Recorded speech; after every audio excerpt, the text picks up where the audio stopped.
दुनिया भर के जितने भी एजेंसीज हैं उन्होंने इंडिया को लेकर जो रिपोर्ट्स दिए हैं उसको हम एनालाइज करेंगे और जानने की कोशिश करेंगे कि इस पूरे साल के दौरान हमारा जो कंट्री है उसने कैसा परफॉर्म किया। जो सबसे पहला रिपोर्ट मैं आपके सामने रख रहा हूं वो है S&P ग्लोबल का। तो जिनको नहीं पता उनको बता दूं कि S&P ग्लोबल एक एजेंसी है जो कि दुनिया भर के कंट्रीज को रेटिंग देती है। जैसे आपका सिविल स्कोर होता है ना कि आप जब लोन लेते हो तो उसको किस तरीके से चुकाते हो, तो वो जो स्कोर होता है उसी तरीके से S&P ग्लोबल स्कोर देती है दुनिया भर के जितने भी कंट्रीज है उनको कि भाई अगर इस देश में आप अपना पैसा लगाओगे तो आपको रिटर्न कैसे आएंगे। तो S&P ग्लोबल ने फाइनली 18 साल के बाद इंडिया की जो रेटिंग है उसको अपग्रेड करके BBB कर दिया है। और ये जो रेटिंग है वो जितना ज्यादा बढ़िया होता है वो हमारे देश के इकोनॉमी के लिए भी उतना ही बढ़िया होता है, क्योंकि जो दुनिया भर के इन्वेस्टर्स होते हैं ना वो इस रेटिंग को भी देखते हैं कि भाई इस देश के अंदर पैसा लगा रहे हैं तो उसका जो रिटर्न हमें आएगा वो कितना आएगा। तो रेटिंग जितनी बढ़िया होगी उतना ज्यादा हमारी इकोनॉमी को बूस्ट मिलेगा। अब इकोनॉमी के अंदर ही जो दूसरा पॉइंट आया है वो है शेयर मार्केट का। गोल्डमैन सैक्स का नाम आपने तो सुना ही होगा। जिनको नहीं पता उनको मैं बता दूं कि गोल्डमैन सैक्स दुनिया का एक बहुत बड़ा बैंक है और उसने इंडियन मार्केट को ओवरवेट कैटेगरी में डाल दिया है। अब लोग सोचेंगे कि ओवरवेट कैटेगरी क्या होता है भाई,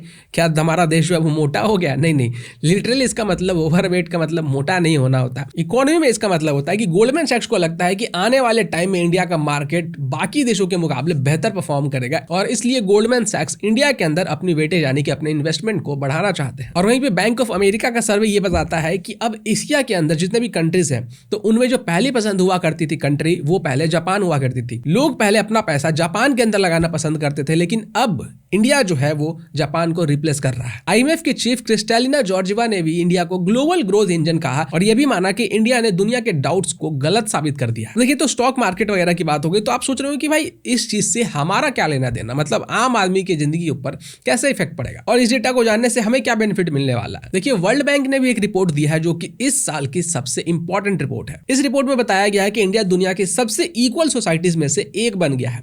इस रिपोर्ट में गिनी इंडेक्स का जिक्र किया गया है जो कि अब 25.5 पर पहुंच चुका है। अब आप सोच रहे हो कि ये गिनी मीटर क्या होता है और इसे हमें क्या लेना देना, जो बताता है कि देश के अंदर जो अमीर है और जो गरीब है उनके बीच में कितना डिफरेंस है। वैल्यू जितना कम होगा उतना ही कम होगा अमीर और गरीब के बीच का फासला। स्केल होता है ये 0 से लेकर 100 तक होता है और अगर 0 है इस स्केल का वैल्यू तो इसका मतलब है कि उस देश के अंदर जो गरीब है जो अमीर है सब बराबर है, कोई गरीब नहीं है कोई अमीर नहीं है। और अगर वैल्यू 100 आता है तो इसका मतलब है कि देश का जो पूरा पैसा है ना वो सिर्फ एक ही व्यक्ति के पास है। तो हमारे देश का जो स्कोर है 25.5 ये पहले के मुकाबले कम हुआ है, जो ये दिखा रहा है कि जो फासला है वो कम होता जा रहा है। अब आपके मन में आ रहा होगा कि चाइना का जो रैंकिंग है वो कितना आता है, जो अमेरिका का रैंकिंग है वो कितना आता होगा। चलिए उसका भी डेटा आपको बताता हूँ। चाइना की जो रैंकिंग है और जो अमेरिका की रैंकिंग है उनसे बढ़िया हमारे देश की रैंकिंग आई है। इनफैक्ट G7 और G20 के अंदर जितने भी कंट्रीज आते हैं उन सभी कंट्री से बेहतर हमारे कंट्री के रिजल्ट्स आए हैं। इसके पीछे मेजर रीजन बताया गया है डायरेक्ट बेनिफिट ट्रांसफर का। जी हाँ, सरकार से जो पैसे आपके खाते में आते हैं जो कि डायरेक्ट आते हैं बिना किसी बिचौलिए के,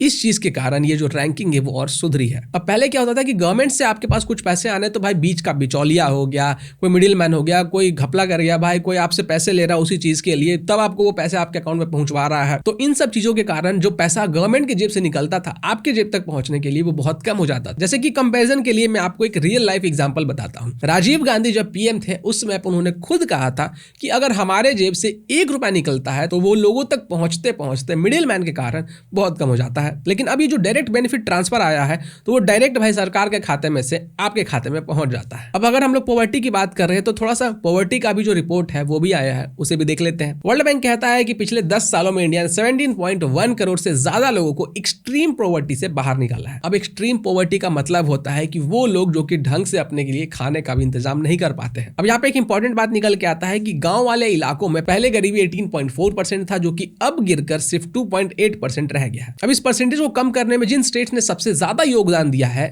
उनके नाम जानने के बाद हो सकता है आप चौंक जाए। इसमें महाराष्ट्र आते हैं, वेस्ट बंगाल आता है, उत्तर प्रदेश आता है, मध्य प्रदेश आता है और बिहार भी आता है। अब चलिए थोड़ा सा टेक्नोलॉजी और डिजिटल रिपोर्ट के ऊपर भी बात कर लेते हैं। आप सबको तो याद ही होगा कि पीछे तक हमने UPI का किस तरीके से मजाक उड़ाया था कि भाई कौन यूज करेगा UPI। क्या आपको लगता है कि गांव के अंदर जो एक सब्जी बेचने वाला है वो UPI का इस्तेमाल करेगा? उसके पास इंटरनेट कहां से आएगा, उसके पास मोबाइल फोन कहां से आएगा? तो स्वदेशी टेक्नोलॉजी के बारे में ही हमारे ही देश के लोगों ने, हमारे ही देश के लीडर्स ने खूब मजाक उड़ाया था। इतना मजाक उड़ाया था, ऐसा लग रहा था कि मनोबल ही गिरा देना चाहते हैं हमारे देश का। लेकिन अब देखिए कि ये जो यूपीआई है वो कितना रिवोल्यूशनरी रहा है। दुनिया भर के जो कंट्रीज है ना वो चाहते हैं कि उनके कंट्री में भी ऐसा कोई पेमेंट सिस्टम हो। आई थिंक जर्मनी के कुछ ब्यूरोक्रेट्स वगैरह थे, वो जब इंडिया में आए और उन्होंने पेमेंट किया फोन से, क्यूआर कोड स्कैन करके, इंस्टेंटली जब वो पेमेंट हो गया तो वो चौंक गए थे कि इंडिया के अंदर एक सब्जी बेचने वाला भी यूपीआई से पेमेंट ले रहा है, डिजिटल ट्रांजैक्शन हो रहा है। खैर चलिए, कांग्रेस का तो काम है भाई, हमारे देश के लिए कुछ भी बढ़िया होता है तो वो उसमें टांग अड़ाने की कोशिश करते हैं। तो इस चीज के ऊपर जो रिपोर्ट आई है ना वो ये बताता है कि पूरी दुनिया के अंदर जितने भी रियल टाइम ट्रांजैक्शंस होते हैं उनमें 49% अकेले इंडिया करता है। जी हाँ, आप एकदम सही सुन रहे हैं, पूरी दुनिया एक तरफ और इंडिया अकेले एक तरफ। इसके साथ साथ स्टैनफोर्ड यूनिवर्सिटी ने एक आर्टिफिशियल इंटेलिजेंस पर भी एक रिपोर्ट निकाली थी जिसके हिसाब से एआई कॉम्पिटिटिवनेस में इंडिया अब दुनिया के 3rd रैंक पे आता है। आप सोच रहे हो कि एआई के अंदर भी हमारी कंट्री अच्छा परफॉर्म कर रही है। जी हाँ, वो तो अलग बात है कि आपको पता नहीं चलता है। जैसे एक वीडियो मैं आपको शेयर करता हूँ, देखिएगा, ये आईआईटी बॉम्बे का है। आप चाइना के वीडियोस देखते हो ना कि वहाँ पे रोबोट्स बना रहे हैं भाई, खाना वगैरह सर्व कर रहे हैं। खाना वगैरह सर्व करना भूल जाइए, जो बेसिक चीजें होती है ना उनको भूल जाइए। इंडिया के अंदर ये जो रोबोट बनाई गई है ना वो तो भाई डांस करता है।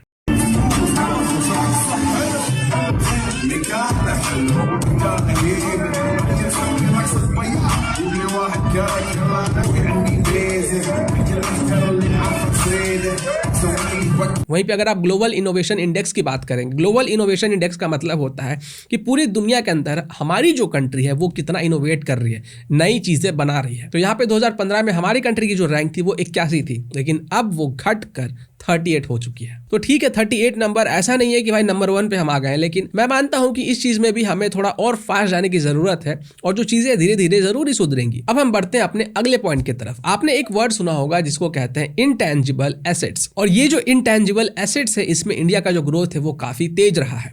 अब आप सोच रहे हो कि ये इंटेंजिबल एसेट्स क्या होते हैं भाई? इंटेंजिबल एसेट्स वो एसेट्स होते हैं जिन्हें हम छू नहीं सकते लेकिन उनकी जो वैल्यू है वो बहुत ज्यादा होती है। जैसे कि अगर आप किसी चीज की फैक्ट्री लगा रहे हैं तो वो टेंजिबल एसेट है, यानी कि उसे आप छू सकते हैं, लेकिन वहीं पे अगर आप कोई सॉफ्टवेयर बना रहे हैं तो वो हो गया इंटेंजिबल एसेट, जिसको कि आप छू तो नहीं सकते लेकिन उस चीज की जो वैल्यू है बहुत ज्यादा है। तो रिपोर्ट बताता है कि इंडिया अब फैक्ट्री और मशीन से आगे बढ़कर दिमाग और इनोवेशन वाली इकोनॉमी बन रहा है। QS world future skills index में इंडिया डिजिटल स्किल्स के मामले में दुनिया में 2nd नंबर पर आ चुका है और अब हमने कनाडा और जर्मनी को भी पीछे छोड़ दिया है। अब देखिए, मैं जानता हूं कि आपके मन में सवाल आ रहा होगा कि भाई बहुत सारे प्रॉब्लम्स है हमारे देश के अंदर, इंफ्रास्ट्रक्चर का इशू है। जी हाँ, इशू है, हर देश में ऐसे प्रॉब्लम्स होते हैं, लेकिन हम धीरे धीरे चीजों को सुधारने की कोशिश कर रहे हैं। और ये जो नंबर्स है ना ये हमें बताते हैं कि हमारा जो देश है वो पिछले साल में कैसा परफॉर्म किया है। और अब थोड़ा सा बात करते हैं पावर की, यानी कि ताकत की, कि हमारे देश की जो ताकत है वो कितनी है। एशिया पावर इंडेक्स ने इंडिया को मेजर पावर का स्टेटस दिया है, और मेजर पावर का मतलब होता है कि वो कंट्री जो सिर्फ अपने बॉर्डर तक सीमित नहीं है बल्कि दुनिया के जो फैसले हैं उनके ऊपर भी असर डाल रही है। इस इंडेक्स में हम लोग जापान और रशिया से भी आगे निकल गए हैं। और एक खास बात यह है कि इस रिपोर्ट में ना ऑपरेशन सिंदूर की भी बात की गई है। और अगर आप थोड़ा सा कल्चर के बारे में बात करेंगे तो उसके लिए भी मेरे पास आपके लिए एक गुड न्यूज है। यूनेस्को ने दीपावली को अपनी इंटेंजिबल कल्चरल हेरिटेज की लिस्ट में शामिल कर दिया है। अब जिनको नहीं पता उनको मैं बताना चाहूंगा कि यूनेस्को दुनिया की वो संस्था है जो कि पुराने धरोहर हो गया, कल्चर हो गया, उनको प्रोटेक्ट करने का काम करती है। और यूनेस्को का दीपावली को अपने लिस्ट में ऐड करना ये बताता है कि दीपावली सिर्फ हमारे देश के लिए नहीं बल्कि पूरी इंसानियत के लिए एक धरोहर के जैसा है। और इससे पहले की अगर आप बात करेंगे तो दुर्गा पूजा के साथ साथ योग को भी इस लिस्ट में ऐड किया गया था। और इसके साथ साथ मराठा मिलिट्री लैंडस्केप के 12 फोर्ट को भी